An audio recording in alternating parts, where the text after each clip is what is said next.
my dear students. I hope you're all doing well. Today we'll start a very interesting and also very important poem. And the name of the poem is Childhood. And especially childhood, yes, everyone has if as you are now class 11 and you have crossed that age of childhood where you are small, you're innocent, and with the growing age, our childhood, our that innocence is lost, and unknowingly or knowingly we miss that moment, we miss all those innocence and all. So here, actually, the poet realizes, and the poet tells us that he says us that he asks us the question that where has his childhood lost? Like when he's lost his childhood, and he is really in doubt that which time, at which moment, कौन से moment में, कौन से situation में उसका बचपन उन्होंने खो दिया था. तो वो पूछ रहा है और वो बहुत confusion में है. So he's asking like that, and the name of the poet, he is Marcus Nutten, and very deeply he portrays us and he conveys the message here. So and the it is actually a shifting process, a transition process, where from childhood to adolescence, and here he focuses on about the adolescence, that how unknowingly actually, like we go and we cross that age of childhood even we do not know, and even being as a parents as well, even the parents also realizes that how, like with in the blink of an eye, everything changes, right? So it's actually a law of nature, and we have to face it, right? So actually, no matter how we all are, childhood is, we can't get back that childhood. Yes, it's correct, even innocence is also lost, but actually the childish this that the childhood, even that innocence should not be like, we should hold that, we should endure the good qualities, and till the end. Okay, so here we start. When did my childhood go?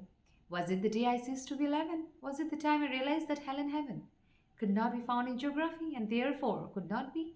Was that the day? So he says like that. When did my childhood go? He asks from the very beginning, he asks us that when did his childhood go? When? Which time? At which moment? Was it the day I ceased to be 11? It was at the day when I stopped. So he says there again that when I stopped to be, when I was at when I crossed the age of 11, or when I stopped, ceased here means stopped. So when he had when he stepped into the age of 11 years, did he or have he lost the childhood at that moment? Actually, he's talking, he's focusing about the adolescence, because as we know that adolescence is it's about crossing the age between 13 to 18. Sorry, not 13 to 18, 13 to 19 years of age. That is, we call adolescent. And obviously, it is about, there isn't any specific period. Even he doesn't know that because it is during the period of adolescence when we step into the adolescence. So he's asking us, and then he says that, was it the time I realized that hell and heaven, or I realized, or it was the time when he realized that there is a concept of hell and heaven. Like did he lost that his lost his innocence at that day, or his childhood that day could not be found in geography? And then what he says, actually here it is the writer or the poet is actually focusing about the rationality, that how, like when we are small, when we are child, what is it that हम लोग को like जो भी बताते हैं हम सच मानते हैं, है कि नहीं? अगर बोलते हैं कि भगवान आए, लाइक चोर, लाइक भूत आएंगे और तुमको वो कर देंगे, तो इसलिए तुम खड़ा मत काम करो, तो ऑब्वियसली वी गेट अफ्रेड, हम लोग को डर लगता है और हम नहीं करते वो चीज़. तो हम लोग को विश्वास ना बहुत मासूम होते हैं, वही दिखाते हैं कि how you innocent we are that time. पर जब बड़े होते हैं तो जितना भी जो भी बता ले, हम लोग आने वाले नहीं हैं, because we think on logically. Even we ask the question of God as well, God कहाँ है? अगर गॉड है तो हमको क्यों नहीं दिखाई देते? We actually talk about rationalism, rational thinking. हम लॉजिकली हम सोचने का जो क्षमता है उसका बढ़ जाता है, इसलिए we accept everything based on facts. So he tells that that the day when I realized that there is no concept of hell and heaven, because hell and heaven, जब छोटे थे तो हम लोग को बताया जाता था कि अच्छे काम करने से हेवन में जाते हैं, खराब काम करने से हेल में जाते हैं. अभी भी जिसका फेथ है भगवान में, अभी भी वही विश्वास करते हैं. तो जो नास्तिक है उसका बारे में हम नहीं बता रहे हैं। तो actually is talking about that hell and heaven there is no any place in geography. Geography atlas में तो कुछ ऐसा प्लेस नहीं है जहाँ हेवन का लोकेट, हेवन का लोकेशन लोकेट किया गया है या हेल का लोकेशन लोकेट किया गया है। तो शायद उस समय में, उस टाइम में, उस मोमेंट में मैंने मेरा चाइल्डहुड खोया है, वही पॉइंट बता रहा है। And therefore could not be was that the day. और फिर बोल रहा है कि वही वही था कि जो दिन जहाँ मैंने अपना बचपन खोया था। व्हेन डिड माई चाइल्डहुड को, फिर सेकेंड स्टैंजा में फिर पूछ रहे हैं। और एक्चुअली एक एक स्टेंजा में एक खासियत देखने को मिलता है। जैसे फर्स्ट स्टेंजा में about it talks about rationality, second stanza में क्या है हम लोग को पढ़ेंगे। And then he sees when did my childhood go, was it the time I realized that adults were not all the same to be? So he is talking about the hypocritical, the double standard of the people, and which is reality. आजकल ऐसे ही है, लोग एक दिखाते हैं, दिखावा का दुनिया है, नौटंकी का दुनिया है, जहाँ लोग दिखाते कुछ हैं, करते कुछ हैं, and people are all wearing a mask, and that we should not be. We should be very real, we should be very positive, right? But यहाँ पे वही बोल रहे हैं कि एडल्ट जो दिखाते हैं वो होते नहीं। एडल्ट बड़े चढ़े अच्छे अच्छे बात बोलते हैं, एडल्ट्स अच्छे अच्छे बात बोलते हैं, लाइक महापुरुष लोग ना।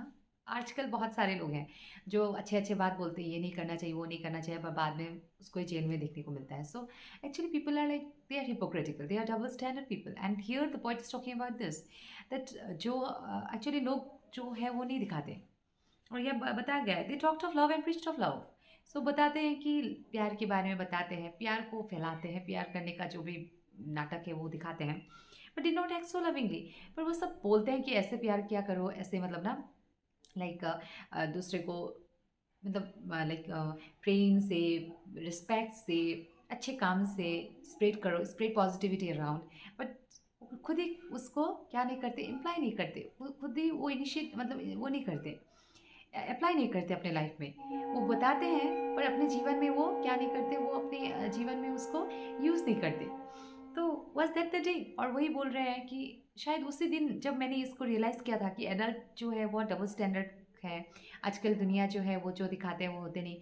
जब मैंने इसका अनुताप किया, जब मैंने इसका रियलाइजेशन किया, तभी क्या मेरा बचपन खो गया। तो वही बोल रहे हैं। And then the third stanza it's talking about where did my childhood go, was it when I found my mind was really mine?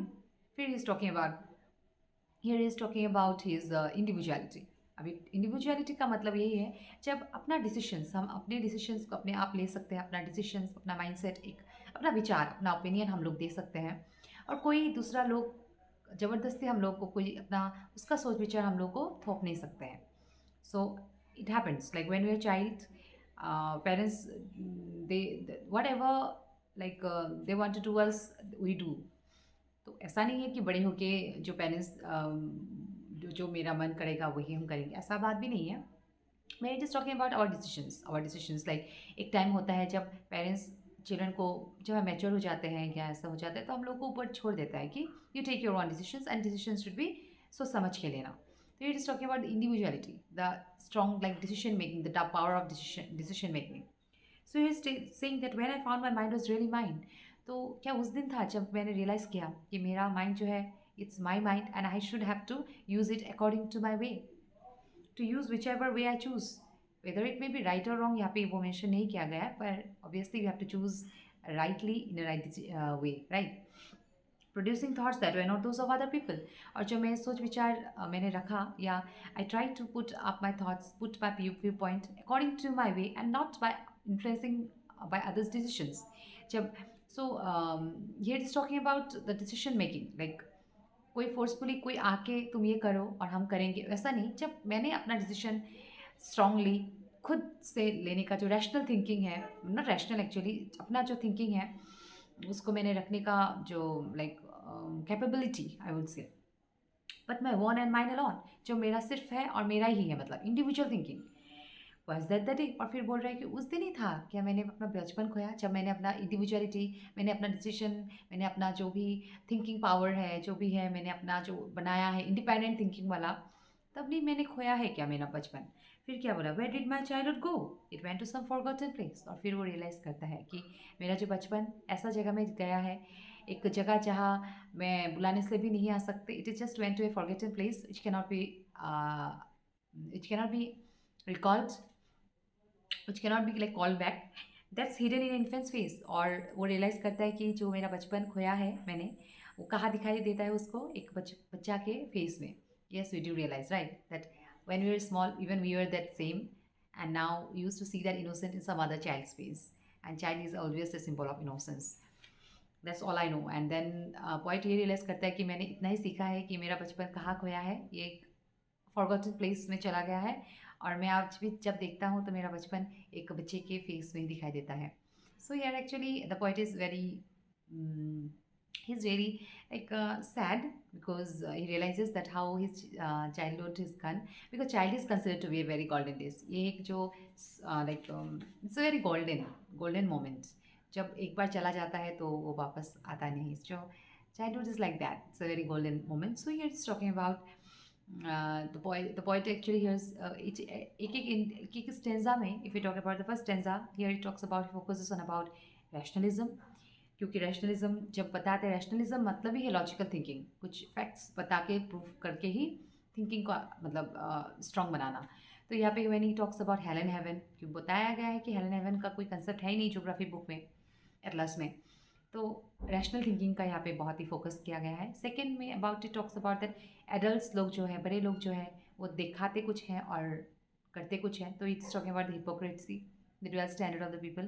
And in the third stanza he talks about the individuality. Individuality मतलब वही अपना जो identity, अपना जो thinking, अपना जो strong एक independent thinking वाला. One has the power, the capability to make a decision on his own. So this is all about the poem. I hope you have understood the poem easily. And I think one thing you have to do, like no matter how age we are, like how much जितना भी उम्र क्यों ना हो जाए, एक चीज़ याद रखना है, बचपन जो है हम लोग का, बचपना जो है, कभी भी हम लोग को लॉस नहीं करना चाहिए, मतलब उसको ज़िंदा रखना चाहिए. और उसके साथ जो भी चाइल्डहुड में जो भी अच्छी क्वालिटीज़, हमेशा child is the symbol of innocence, they are the symbolic of good qualities, and we have to take them, उसको ही लेके जाना है, पॉजिटिविटी स्प्रेड करना है, बस वही है. Keep doing good things. Bye. Thank you.